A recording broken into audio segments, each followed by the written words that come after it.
E aí, meu povo, estamos aqui no último episódio da série da Bíblia, o livro mais famoso do mundo.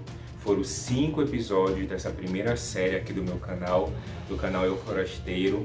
E desde segunda-feira nós estamos aprendendo alguns assuntos importantes da Bíblia, algumas curiosidades do ponto de vista arqueológico, do ponto de vista histórico. Eu quis separar esses estudos, esses assuntos, essas curiosidades para trazer para vocês nesta série. E hoje é o nosso último episódio, o 5º episódio, e hoje vamos aprender um pouquinho a respeito de como a Bíblia chegou até nós, na verdade, como a Bíblia foi transmitida a nós, melhor dizendo, e as suas primeiras traduções, ok? Nós já aprendemos a respeito do Antigo e Novo Testamento, curiosidades gerais de toda a Bíblia, os materiais usados no passado para se escrever. Qual eram os materiais usados para se escrever dos povos da Antiguidade? Vimos também a respeito dos manuscritos encontrados próximo à região do Mar Morto. Enfim, hoje é nosso último episódio. Fica aí com a gente. Na verdade, tu já sabe, né? Fica aí.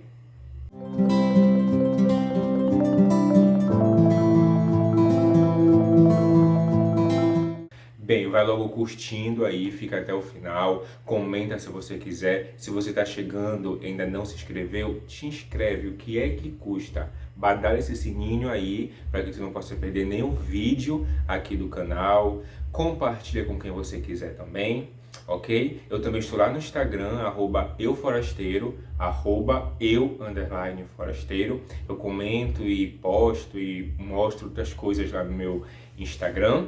E é isso, vamos para o assunto de hoje, como a Bíblia foi transmitida para nós. Primeiro vamos falar um pouquinho a respeito dos escribas judeus. Primeiro que o próprio nome já te remete a alguma coisa, né? Escribas, escrever, escrita. Essas pessoas, esses caras aí, eles tinham uma posição muito importante na antiguidade, porque muitas vezes nessa época eles eram as únicas pessoas que sabiam ler e escrever. Eles redigiam heranças, outros documentos legais e mantinham registros oficiais.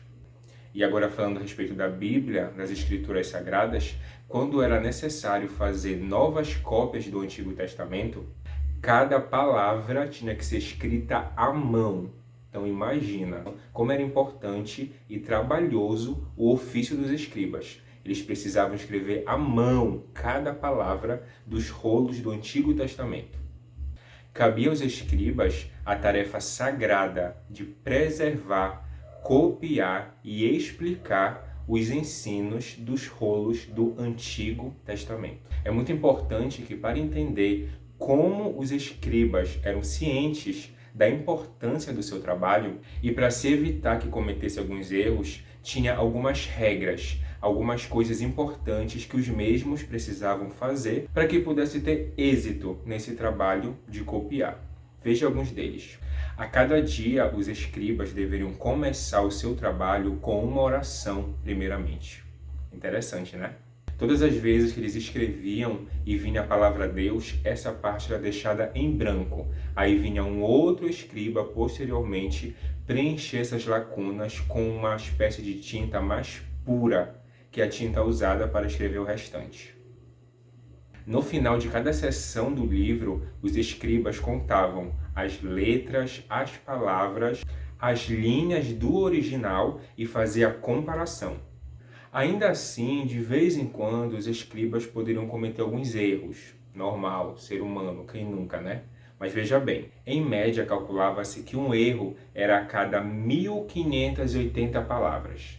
Então, a cada 1580 palavras, mais ou menos, era que poderia se ver, é que poderia ver ou perceber algum erro no momento da escrita. Ainda assim, era muito bem organizada. Você não acha? Ainda falando sobre a transmissão da Bíblia até nós, tem também um momento muito importante da história desse contexto, que é chamada de Septuaginta. O que é Septuaginta?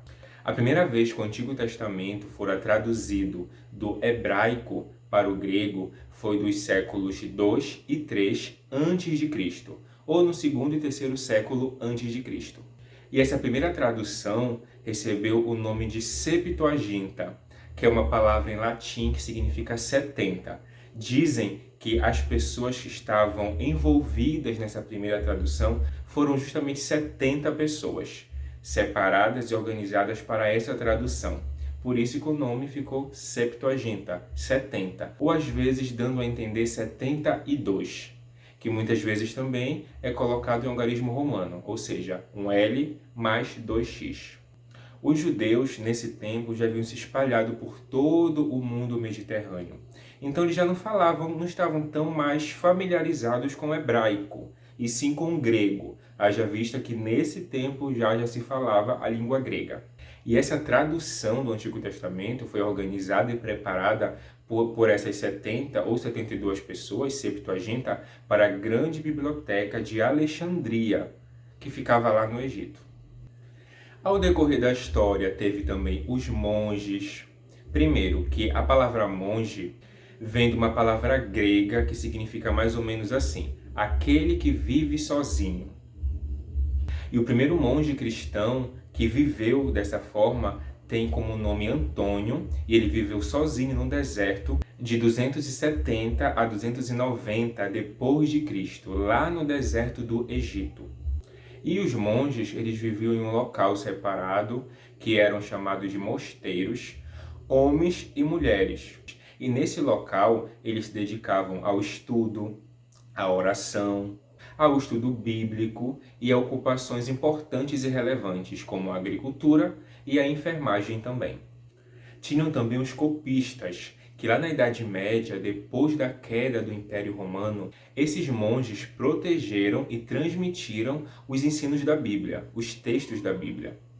Quando os escritos ou uma Bíblia ficava gasta demais, os copistas passavam anos, passavam anos para fazer uma nova Bíblia, para fazer uma cópia nova. Percebe como era trabalhoso e importante ter um escrito desse em mãos? Não era para qualquer um na época, não era para todas as pessoas, porque além de ser muito trabalhoso, era muito caro ter que organizar uma Bíblia. E hoje nós temos aí, para todos os lados, muitas vezes mais de uma versão da nossa casa, como tem aqui na minha casa, e às vezes a gente não dá tanta importância, né? De estudar, de conhecer. Muitas pessoas literalmente deram a vida para que hoje nós tivéssemos em mãos a Bíblia, a Palavra de Deus, e muitas vezes a gente acha, deixa lá, aberto.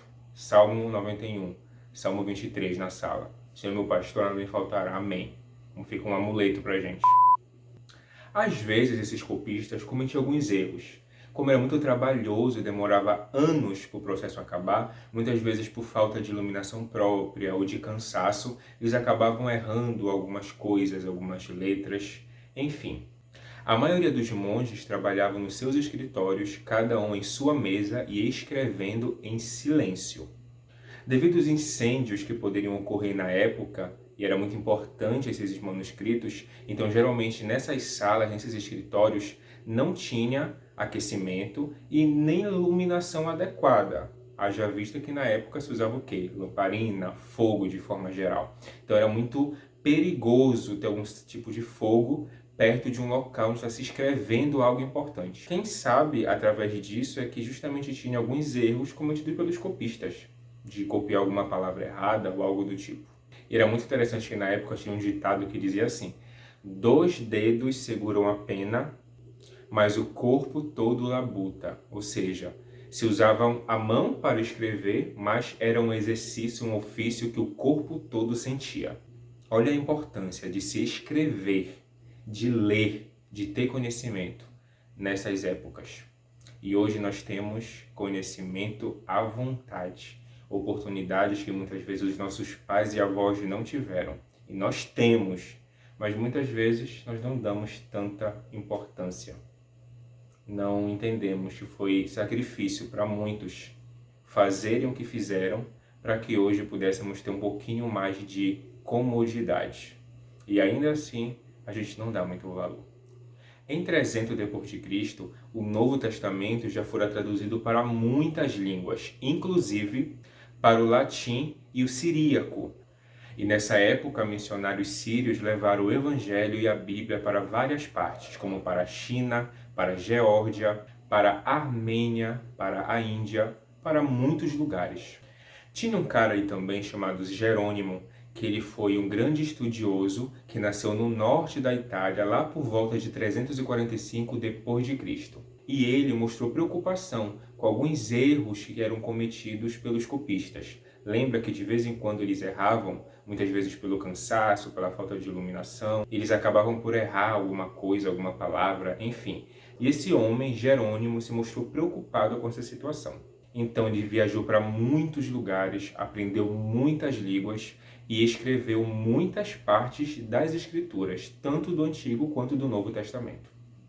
E na tentativa de remover alguns erros que estavam infiltrados nessas novas cópias, um bispo de Roma chamado Damaso, por volta de 382 depois de Cristo, pediu para Jerônimo traduzisse novamente, inteiramente, melhor dizendo, os Evangelhos, o livro de Salmos e outras partes também do Antigo Testamento.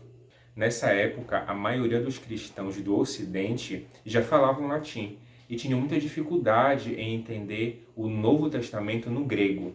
Na verdade, já existiam traduções em latins, mas não eram bem escritas, bem organizadas, nem tão confiáveis assim.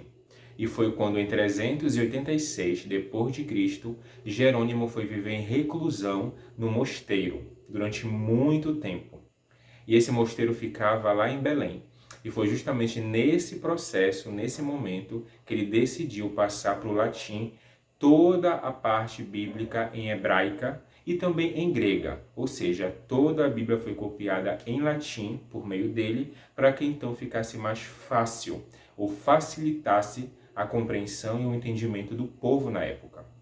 Conta-se que um rabino judeu ajudou ele a traduzir o Antigo Testamento diretamente do hebraico e foi por meio dessa ajuda que ele conseguiu fazer a tradução para o latim. Jerônimo levou 23 anos para completar esse trabalho de tradução. Essa tradução passou a ser então muito conhecida e tida como nome de Vulgata, que quer dizer tradução comum. Ou seja, ele passou para o latim toda a Bíblia e então ficou mais possível aos cristãos da época, ao povo comum, ter melhor conhecimento da palavra. E foi essa tradução que oficialmente passou usada pela Igreja de Roma na época, desde o século VIII, do 8º século, até mais ou menos 1609. Enfim, gente, tinha muitas outras coisas que a gente poderia conversar e aprender juntos aqui. Por isso que eu convido você, por você mesmo, ir mais a fundo, estudar, de verificar fontes, tirar um momento do seu dia para realmente conhecer mais a palavra, antes que você a traga para a sua vida como algo transformador, e eu acredito muito nisso. Saiba a respeito do seu início, do seu princípio, as pessoas que foram envolvidas, desde quando a Bíblia eram rolos separados e todas as transformações que ela teve até chegar aqui pra gente. Claro que não tem muita história, muita coisa que a gente poderia conversar aqui, mas aí a série ficaria de muitos episódios, né? Mas eu quis trazer para vocês durante esses 5 dias, esses 5 episódios, esses assuntos, essas curiosidades, essas histórias a respeito da Bíblia, o porquê dela ser hoje um livro tão importante, tão conhecido, que realmente gera transformação. Eu sempre fui cristão desde que eu nasci, sempre pertenço à religião cristã, mas eu não tinha muito conhecimento da palavra não, vou ser sincero. Eu era mais cristão por tradição familiar do que por outra coisa, mas há mais ou menos uns 11 anos eu tive contato melhor com a palavra, com a Bíblia. Eu estudei de fato esse livro aqui, os seus assuntos, vários temas que esse livro aqui aborda, e eu descobri que no Evangelho de João, o capítulo 8, versículo 32, o próprio Jesus diz: "E conhecereis a verdade, e a verdade vos libertará." E sim, eu acredito piamente que esse livro é a verdade escrita, a palavra de Deus escrita para nós. Como eu falei no início do primeiro episódio, a Bíblia é como uma carta uma carta de um pai que nos ama muito. E nesta carta ele escreveu tudo aquilo que é essencial, necessário para a gente aprender, para a gente saber e que vai gerar salvação em nossas vidas. Espero que vocês tenham gostado, espero que vocês tenham aprendido. Para mim, esse livro aqui é muito mais que um objeto histórico e arqueológico. É a legítima palavra de Deus. E assim eu creio, porque eu acredito em Jesus Cristo, eu acredito no que Ele fez por nós. E não é só porque a arqueologia e a história nos dá indícios disso não, mas é pela fé. Porque sem fé é impossível agradar a Deus. E eu tenho fé sim, que Ele existe, que Ele é o Criador e que isso daqui é a legítima palavra dele. Muito obrigado pela companhia de vocês, muito obrigado por estarem até aqui nesta série da Bíblia, o livro mais famoso do mundo. Prometo que em outros momentos aqui no canal vou organizar outras séries para a gente conversar de outros assuntos, mas por hoje é só.